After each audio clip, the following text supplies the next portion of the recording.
If you don't mind, I want to talk to you for just a quick second about America. I like to tell stories, so this is probably going to be in a storytelling style.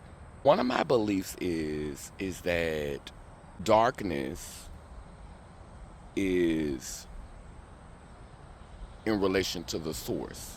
So you got the deep of the ocean, which is very dark. Biblically, they say that the Creator moved across the face of the deep, the dark. And so I'm assuming that there was a void, a dark space, where that no thing, nothing would be. And from that came all manner of things. Because black literally can absorb all the colors. So this is not about better or greater. This is just how source manifested. Even when you look at earth, darker soil is always more fertile. Water that is dark, had the sediment has set up in it, is more minerals.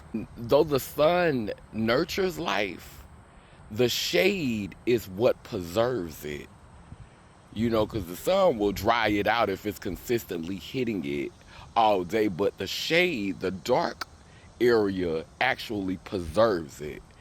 And, that's why they say black don't crack and melanin, and, because darkness preserves things. That's why there's things in the ocean that live for 1,000 years because it's being preserved, because it's protected from the wear and tear of the sun. The sun gives us shorter life cycles. I imagine Caucasian people to be the babies of the human species, the younger beings, the younger souls, the younger spirits. And we know what babies do with toys. Tear them up. Let's look at America as the toy in this story. So the babies, like the little African children when I was over there in what we now call Africa, but what used to be called Akibolan. Probably when our ancestors was over there, it was called Akibolan. But anyway, the little children over there, they take these little milk cartons and put wheels on them and put time to string, and they use little bottle caps to make wheels and metal wire and align it like a tire and everything, and be racing them down the street playing with them. And that's how I see America, as a toy that our little Caucasian children been playing with. Because, at the end of the day, all this is made up. It's all a game. We are beings incarnating into this space for a particular experience, but there's more before and more after this, in the infinite loop. But we break off from spirit, we break off from source, we come from source to come down here and, participate in various activities. And so the little Caucasian babies, they made a toy called America. And they're playing with that toy. Now, in order to keep up maintenance on the toy, because they babies, they know how to play with a toy, but they don't necessarily know how to put a toy together. They don't know how to build a toy. So they needed to enslave the little Akibolan children, the African children, the black indigenous people, because they more familiar with structures and creating things. So they needed them to make the toy, create the toy so that they could play with the toy.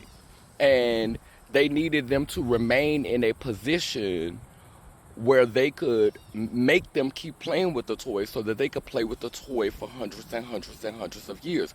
The problem is, though, when you keep playing with toys, you don't grow. That's why they say when I was a child, I did childish things.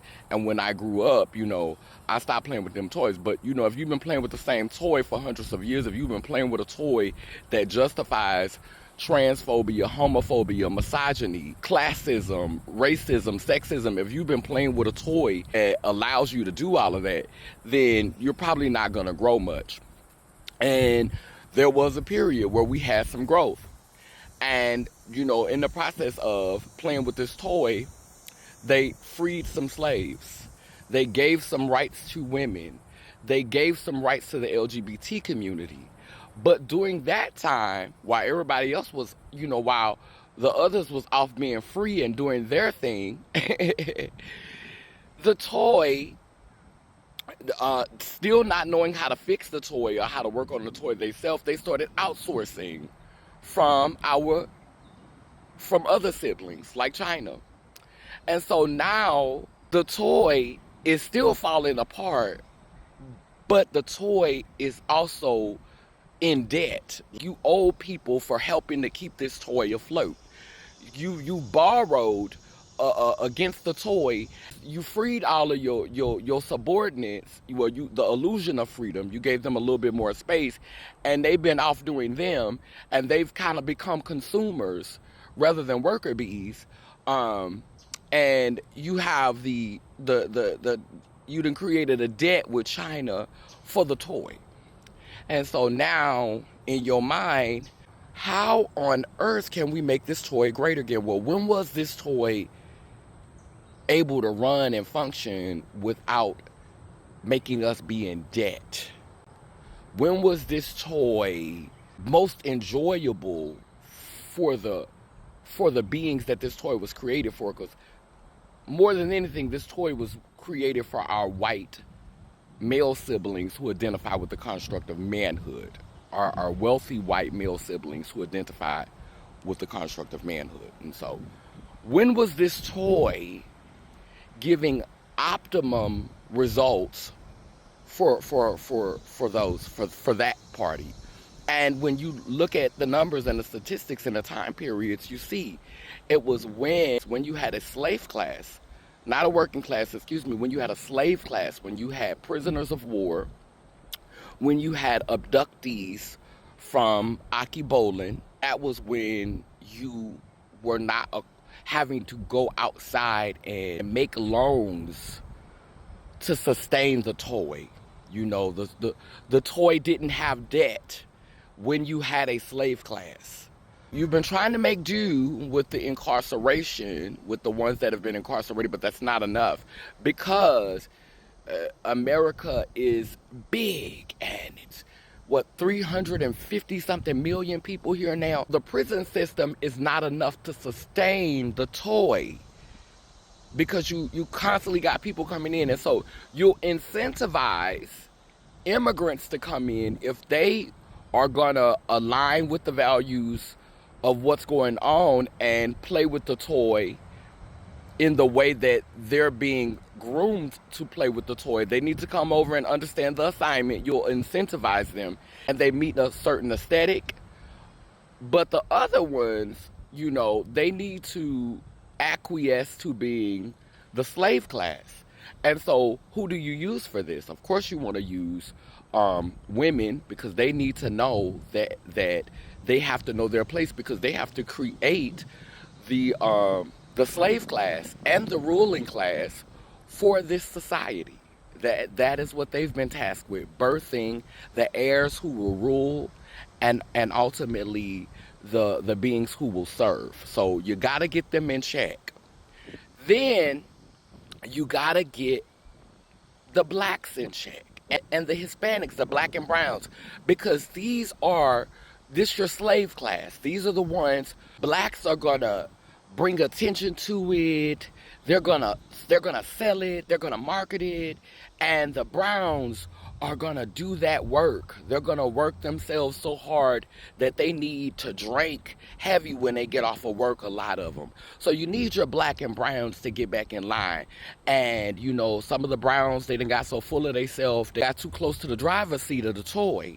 They wasn't happy with where they were, and so now you really like being harsh on the browns, and you've always been harsh on the blacks. And then also you got to get the queer people, because the queer people kind of defy societal norms, because you can't always tell if they're gonna be in line, because just their existence challenges this idea that one sex is superior to the other, that there's more than one way to be happy. There's more than one way to thrive. There's more than one way we could show up. We're not defined by our genitals. Our genitals don't say what we're going to do. If you're born with a penis, it does not necessarily mean you're going to want to put it in vagina. It does not necessarily mean that you're even going to want it on your body. If you're born with a vagina, it doesn't mean that you're always going to want a penis in it, an organic penis in it, or that you're going to even want that vagina on your body, because we have a mind and a soul. And so queer people, very creative, very talented, definitely want them to be a part of making the toy look beautiful, making the toy a spectacular thing to look at. But we got to get them in check too. And if they can't get in check, then hey, off to the concentration camps you go. This is where society is. Everything repeats itself. They say history repeats itself. And so what we're witnessing now is the babies realize that the toy is falling apart. It's going to cost a whole lot of money to fix the toy. And so are we ready for a neighboring nation to come in and take the toy from us? Or are we gonna take matters into our own hand and return this toy back to what it was by using the same methods that we used to build the toy in the first place? Getting back the slave class and taking certain rights from women so that women can be more focused on participating and breeding the type of beings that will acquiesce, that will comply, that will be complicit in the way that our white elitist male siblings want to engage with the toy. You can't pull the string if you're a woman, being the president of the United States. You cannot appear to be pulling the string. If you are openly trans, openly gay, black, brown, you cannot appear to be pulling the string on the car, but you can do maintenance and make sure we don't owe anybody. That's your role. But our role is to pull the string. And so this car is falling apart. This toy is falling apart. And we've got to make it great again. Okay? Or either they're going to come in and take this toy from us, because this toy is vulnerable right now. And so that's what's going on. That's where we are as a society. And I just wanted to share those thoughts with you. Just let me know in the comments how you feel about that. It probably go over a lot of people's heads, but I try to speak in a way that children will understand. And I know that some of us have been so indoctrinated by American language, which they continue to keep taking from us. We don't know how to speak in parables. We don't know how to speak in a way that's whole and sees both sides and plays the tape on both sides. We don't know how to be the plaintiff and the defendant within our own minds. And so a lot of us, we only know how to articulate half-truths. And so if it went over your head, this message is not for everybody. We don't all come into conscious at the same time. We're not all born at the same time. We don't all die at the same time. The sun doesn't shine on every part of the planet at one time. It's night for some people right now, and it's day for some people right now. If you get it, that means that you are meant to. If not, it's not for you right now. Y'all take care, be well. Lay Lim Lay Lur Nation. Purple ones, rise.